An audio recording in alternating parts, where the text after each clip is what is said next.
ठाकुर जी धीरे धीरे अब 3 महीना के है गए। जैसे 3 महीना के भये तो महाराज ठाकुर जी ने पहली बार करवट बदली, और जैसे ही करवट बदली तो करवट उत्सव मनाया गया। पूरे ब्रजमंडल में नगाड़े बजने लगे। ब्रजवासी बोले, अरे भैया कहा भयो? बोले, आज नंद जी के लाला ने करवट बदली है। बोले, ओ हो, जय हो, बधाई हो, ऐसे लाला करवट रोज ही बदलो करे। करवट उत्सव मनाया गया। सब ब्रजवासी नंद भवन जा रहे हैं बधाइयां ले ले करके। यशोदा मैया ने विचार कियो, लाला को सोवे को समय है गयो। सब ब्रजवासी आया करके, कोई लाला को हाथ पकड़े, कोई गाल पकड़े। सो यशोदा मैया ने ठाकुर जी को एक बैलगाड़ी के नीचे कपड़ा बांध के वहां में सुवाए दियो। मैया जैसी दूर गई तो सक्टासुर नाम का दैत्य आया। सक्टासुर नाम का दैत्य जैसे ही आया तो भगवान ने देखा एकांत है, कोई है तो है नहीं। तुरंत ठाकुर जी ने अपना बाम चरण उठाया, लंबा किया और सकट में जैसे ही मारा, जो सकट कहते हैं बैलगाड़ी को, सकट पलट गई और सक्टासुर का वध हो गया। जोर की आवाज हुई तो सब ब्रजवासी दौड़े, देखा कि बैलगाड़ी उल्टी पड़ी है, सारे उस पे मटके फूटे पड़े हैं और मटकों से निकले घी दूध दही के बीच में नन्हे से मदन गोपाल बैठे बैठे करवट ले रहे। यशोदा मैया ने आकर के गोद में उठाया, बोले, इतनी बड़ी बैलगाड़ी कैसे गिर गई? इतने में एक छोटा सा लाला, एक छोटा सा बालक आया और आके बोलो, मैया मैं बताऊं कैसे गिरी? बोले, हाँ बता। बोले, मैया ये तेरो नेक्सो सो लाला है ना, जाने अपनो पाम ऐसे उठायो और लंबो कियो, इतनो लंबो कियो, इतनो लंबो कियो, ऐसे करके, यानी जैसे ही बैलगाड़ी में मारी सोई बैलगाड़ी पलट गई। मैया मैंने अपनी आंखन से देखो। यशोदा मैया बोली, यहां पे आइयो। जैसी पास गयो, मैया ने एक दियो वा के गाल पे। झूठ बोले, तेरी मैया की उम्र क्यों मुंह मजाक करे हैं? नेक्स्ट सो कोमल सो मेरो लाला, अपनो पाम लंबो करके बैलगाड़ी उड़ा देगो। बालक बोलो, मैया मारे मत, तेरी सौगंध खा के कह रहा हूं, तेरे लाला नहीं बैलगाड़ी पलटी है। मैया बोली, फिरते आ मेरे पास। झूठ बोले, मेरी सौगंध और खावे। सुखदेव जी कथा कहते कहते जोर से हंसने लगे, नेत्रों से प्रेमाश्रु गिरने लगे। बोले, परीक्षित, अप्रेमयम बलम तस्य वाल कस्य नते विदु। बालक सच बोल रहा है, लेकिन यशोदा मैया का प्रेम स्वीकार नहीं कर रहा। प्रेम का एक सूत्र दे दिया कि प्रेम में प्रेमी के अद्भुतताएं स्वीकार नहीं होती। प्रेमी चाहे कितना भी अद्भुत हो जाए, लेकिन दूसरा प्रेमी सदा उसको सहज भाव में ही स्वीकार करता, उसको उसके अद्भुतताओं पर कभी नहीं रीझता। बेटा डीएम बन जाए, एसडीएम बन जाए, नेता बन जाए, लेकिन जब घर आता है ना, मां का तब भी मन होता है कि ये मेरो लाला है, मेरो बालक है, मैंने इसको चलना सिखाया, बोलना सिखाया। अब हम हैं, पूज्य महाराज जी हैं, हम लोग अब कहीं भी जाते हैं तो निश्चित है सब लोग प्रणाम करते हैं, वंदन करते हैं, पर इन सबसे परे जब अपनी मां के पास जाते हैं, हमारे साथ तो होता है, आज भी महाराज जी के संग भी होता ही होगा, मां का भाव तो ये रहता है कि मेरे पास बैठ जा, आजा, थोड़ी देर आराम कर ले। हम 1.5 2 महीने बाद कथा करके जाते हैं तो मैया के बहुत बन गए हो महाराज, चल अब बैठ जा, नेक देर मेरे पास बैठ, मेरे हाथ से भोजन कर ले, चल आजा। मां कभी आपको आपके श्रेष्ठ रूप में स्वीकार नहीं करती। ये प्रेम का स्वरूप है बंधुओं। प्रेमी सदैव आपके स्वभाव पर रीझता है, आपके प्रभाव पर नहीं।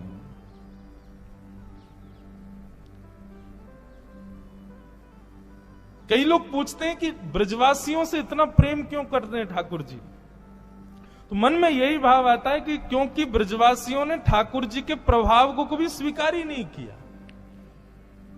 आज प्रसंग आएगा कथा में, ठाकुर जी ने 7 कोस लंबे चौड़े गिरिराज जी अपने वाम हस्त की कन्नी उंगली के नख पे धारण कर लिए। सब ब्रजवासी ने जाके अपनी अपनी छड़ी लगा दी। ठाकुर जी बोले, जे कहा कर रहे हो भैया? बोले, लाला हम छड़ी लगा रहे हैं, तू अपनी उंगली नीचे कर ले, गिरिराज जी को हम साध लेंगे। ठाकुर जी बोले, अच्छा 21 किलोमीटर लंबे चौड़े ऊंचे गिरिराज जी तुम्हारी छड़ी पर रुकेंगे? ब्रजवासी बोले, तो लाला तेरी नेक्सी से उंगली पर टिक जाएंगे? बोले, मेरी उंगली पर ही टिक रहे हैं ये, तुम्हारी छड़ी पर ना टिक रहे। ब्रजवासी बोले चल चल बात मत बनावे लाला, तू उंगली नीचे कर ले, हमने छड़ी लगा दी, गिरिराज जी टिक गए। ठाकुर जी बोले अब तो विश्वास कर लो। बोले हमें विश्वास ना है लाला, ये तो हमारी छड़ी पे ही टिक रहे हैं। ठाकुर जी बोले तो हम अपनी उंगली हटा रहे हैं। बोले हटा ले। जैसे ही ठाकुर जी ने नेक उंगली नीचे करी, सोई महाराज विशाल गिरिराज जी महाराज नीचे आने लगे, सबकी छड़ियां टूटने लगी। अरे लाला संभाल संभाल संभाल। सोई ठाकुर जी पुनः से खड़े हो गए। अब तो दूर दूर तक कोई सपोर्ट ही नहीं है, अकेले ठाकुर जी खड़े हैं। ब्रजवासी बोले लाला इस सांची में तेरी उंगली पर टिक रहे हैं। ठाकुर जी बोले हम बे ऐसे कैसे? ठाकुर जी बोले हम क्योंकि जय जय हैं, हम भगवान है या हमारे। ब्रजवासी बोले दोबारा बोलियो लाला कौन है? बोले जय जय भगवान। अच्छा जय जय, आपने ऐसा कौन सा काम किया जो आप जय जय हो? हमने पूतना मारी, अगासुर मारो, बकासुर मारो, धेनुकासुर मारो, आज गिरिराज जी उठा लिए, हम जय जय, तुम मानो ही ना हो कभी। ब्रजवासी बोले लाला सांची पूछे ना तो हमारे ब्रजमंडल को इतना प्रताप है कि यहां बिना भजन करवे वारो आवेगो तो अपने आप ही मर जाएगो। ये सब राक्षस बिना भजन वारे जैसे ब्रज में आए अपना आप ही मर गए। वो मरे मरायन में तेने हाथ लगा दी और यूं करो मैं जय जाऊं। ये पूतना अपने अपने भजन की सूक्ष्मता के कारण मरी, तेने नहीं मारी। ये तो हमारे ब्रज को प्रताप है। ठाकुर जी बोले धन्य है, इन ब्रजवासियों को प्रणाम है, इनके सामने मैं कितना भी प्रभाव दिखा दूं ये तब भी मुझको लाला ही समझेंगे। ठाकुर जी केवल इसी बात से रीझे हैं ब्रजवासियों से।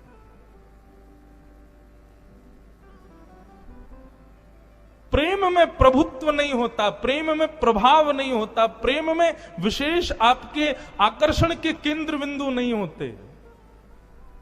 प्रेम में तो आप जैसे हो वैसे स्वीकार हो, और वो ब्रजवासियों ने दिया है ठाकुर जी को।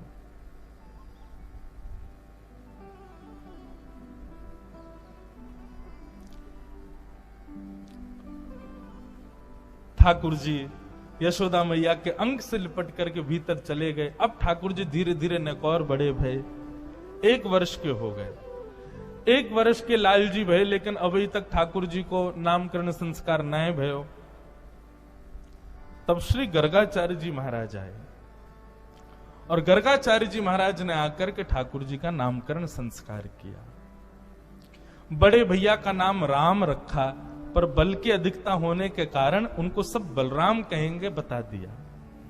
जैसे ही छोटे लाला के नामकरण की बारी आई, रोहिणी मैया की गोद में कृष्ण बैठे हैं और यशोदा मैया की गोद में बलराम जी बैठे हैं। तो पहले तो नाम बलराम जी का रखा। बोले मैया इनका नाम मैं राम रखता हूं, पर बल की अधिकता के कारण सब बलराम कहेंगे। और रोहिणी मैया के गर्भ में बैठे लाल जी को देख करके गर्गाचार्य जी महाराज की समाधि लग गई। क्यों? आंखों के भाव, मस्तिष्क की रेखा पढ़ के गर्गाचार्य जी तो समझ गए तो पर ब्रह्म परिपूर्ण नारायण ही बैठे हैं। गर्गाचार्य जी महाराज कहने ही वाले तो बोले मैया ये साक्षात, ठाकुर जी गोद में बैठे बैठे इशारा करने लगे। बोले नहीं कुछ नहीं बताना मैया को।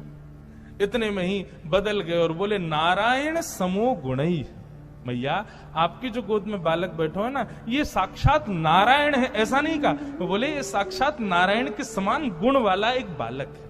यदि अपने जीवन में कभी कोई श्रेष्ठ काम करे ना तो आप आश्चर्य मत करना, इसमें नारायण जैसे गुण हैं। ठाकुर जी मुस्कुराने लगे, बोले हाँ ये ठीक है। क्यों क्यों चाह रहे हैं ठाकुर? देखो मानव के स्वभाव में देखना और ठाकुर जी के स्वभाव कितना अंतर। मानव कैसा है, कहीं भी जाता है तो ये चाहता है कि सबको पता चले मैंने क्या किया, मैं कौन, मैं कैसा, मैं कहां से। लेकिन ठाकुर जी छुपा रहे हैं। ठाकुर जी गर्गाचार्य जी को मना कर रहे हैं, बोलना नहीं कि मैं भगवान हूं। क्यों? क्योंकि जैसे ही मेरा प्रभुत्व पता चलेगा तो प्रेम कम हो जाएगा। सोचो, विचार करो आप सब लोग, हम जिस भाव में प्रेम स्थापित करते हैं हम प्रभाव पर ही रीझ के करते हैं। ठाकुर जी नहीं है ऐसे। आहा, भगवान का नामकरण जैसे ही हुआ तब गर्गाचार्य जी महाराज बोले मैया आसन वर्णास्त्रयो ह्यास्य गुह्यतानुयुगं तनु शुक्ले रक्तस्तथा पीत इदानीं कृष्णतां गत। मैया आपकी गोद में जो ये बालक बैठा है, कभी रक्त वर्ण का हुआ, कभी श्वेत वर्ण का हुआ, कभी पीत वर्ण का हुआ, इस बार ये कृष्ण वर्ण का है, इसलिए मैं इसका नाम कृष्ण रखता हूं। इदानीम कृष्णताम गतः। बंधुओं, मेरा ऐसा एनालाइज है कि कृष्ण शब्द का उच्चारण अधिकतर लोग अशुद्ध करते हैं। लोग या तो किशन बोलते हैं या कृष्ण बोलते हैं, मतलब जो भी बोलते हैं। थोड़ा मैंने जब सुनता हूं लोगों के, हमारा स्वभाव, हम सबसे जय श्री कृष्ण ही बोलते हैं। अब जब परिवर्तन में जय श्री कृष्ण मिलता है तो पता चल जाती है कृष्ण शब्द शुद्ध नहीं बोला है। कृष्ण, छोटे बालक, अत्यंत वृद्ध या फिर अत्यंत दुर्गुण विकार युक्त व्यक्ति, 3 प्रकार के लोग कृष्ण शब्द का शुद्ध उच्चारण नहीं कर पाते। कोई अपराध नहीं है अगर आप कृष्ण गलत भी बोलोगे, भाव में तो श्री कृष्ण ही है ना, शुद्ध ही माना जाएगा, परंतु फिर भी उच्चारण भी शुद्ध होना चाहिए। कृष्ण ठाकुर जी का नाम रखा गया। अनेक नाम होंगे मैया आपके लाला के, जैसे गुण जैसे कर्म उतने नाम होंगे, पर फिर भी एक नाम मैं इसका रखता हूं, वो है श्री कृष्ण। ठाकुर जी का नाम कृष्ण रखा। कृष्ण शब्द का अर्थ क्या है बंधुओं? केवल शब्दार्थ पूछो तो सांवले को कृष्ण कहते हैं, या फिर कृष्ण रंग भी उसका वर्णन नहीं किया जा सकता। सृष्टि के जितने रंग हैं सबको एक कर दिया जाए तो कृष्ण रंग होगा। पर कृष्ण शब्द का यदि संधि विच्छेद करो और तब अर्थ लगाओगे तो कृषि, यानी कि पृथ्वी पर राज करने वाला कृषि, और ण यानी कि निवृत्त हो जाता है। मतलब पृथ्वी पर रहने वाला जिस नाम को गाने से इस पृथ्वी से निवृत्त हो जाता है, वो है श्री कृष्ण। बोलो बाल कृष्ण लाल की। भगवान का नाम कृष्ण रखा गया। अब तो ठाकुर जी को नामकरण है गए और नेक नेक और बड़े है गए, और जैसे ही बड़े भय महाराज अब तो ऐसो उधम मचा में, ऐसो उधम मचा में, इतनो उधम मचा में, सबरी गोकुल की नाक में दम कर रखो महाराज। जो लोग अपने बालकों की बड़ी कंप्लेन करते हैं कि महाराज जी हमारे बच्चे बड़े शैतान, सुनो एक बार ने ठाकुर जी की ओर तो देखो, कितने उद्यमी। सुखदेव जी महाराज केवल एक पंक्ति में कह देते हैं, श्रृंग्यग्निड्यम शशि जलद्विजकंटकेभ्य। ठाकुर जी के ऊधमों का वर्णन, कैसे कैसे ऊधम मचाते हैं। गौशाला में 9 लाख गायें हैं नंद बाबा के यहां, और 9 लाख गायों का कितना दूध, कितना घी, कितना मक्खन होता होगा, विचार करो। पूरा गोकुल भी यदि पान कर ले तो उसके बाद भी बचता तो होगा, तो बचे हुए घी का क्या करते हैं नंद बाबा? तो अपने 9 लाख गैयाओं के खुर और उनके सींगों में जाकर के उसका बढ़िया लेप लगाते हैं। आज ठाकुर जी और बलदाऊ बाबा दोनों पहुंच गए और गौशाला में बैठी हुई गैया को एक सींग पकड़ो ठाकुर जी ने, दूसरा सींग पकड़ो बलराम जी ने, नेक नेक से हैं, बैठी है गैया। अब दोनों वाकू हिलाने लगे। अब जैसे जैसे हिलाई, थोड़ी देर तो गैया ने कछुनाएं कही, लेकिन नेक देर में गैया जैसी खड़ी भई, गैया के खड़े है तो एक तरफ ठाकुर जी लटक गए, दूसरी तरफ बलराम जी लटक गए। अब बाकी सींगन में लगो मक्खन, हाथ चिपचिपे। अब वो हाथ छूटे, मैया बचाइयो, मैया देख तेरी गैया मोकू मार रही है।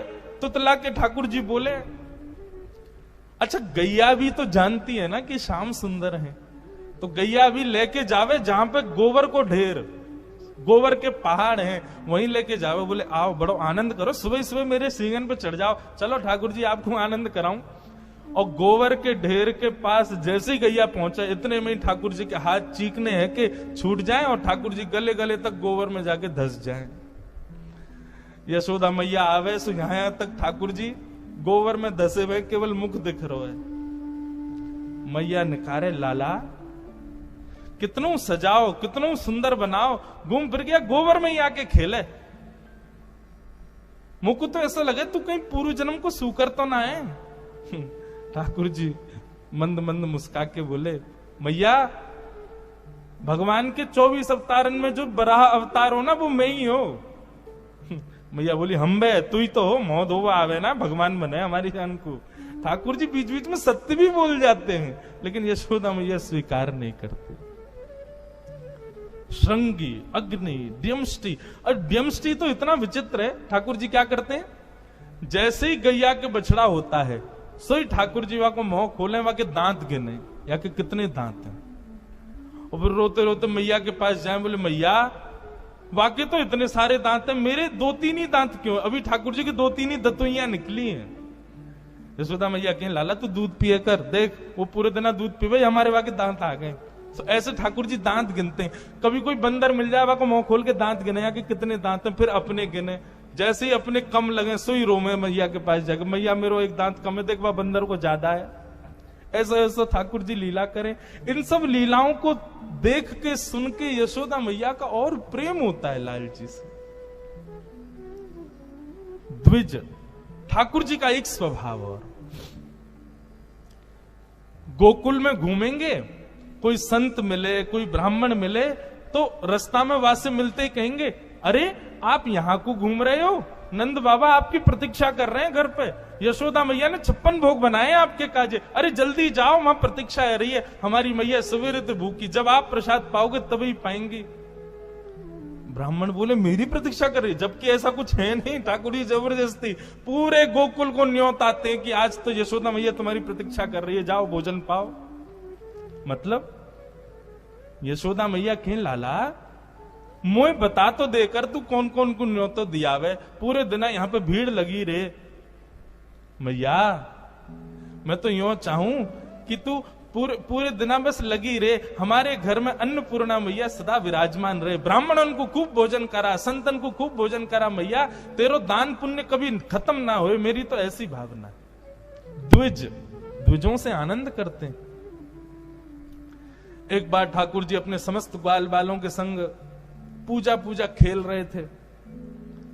चारों तरफ ग्वाल बाल बैठे हैं, बीच में एक अग्नि कुंड बना करके, और ठाकुर जी आचार्य बन के बैठ गए, और सबरे ग्वाल बालन से बोले, जैसे ही मैं कहूं स्वाहा तो सब सामग्री डालियो, और सामग्री क्या, सूखे पत्तों का चूरा। अब ठाकुर जी बोले स्वाहा डालो, ए मधुमंगल तू पीछे छूट जाए, समय पर डाले कर।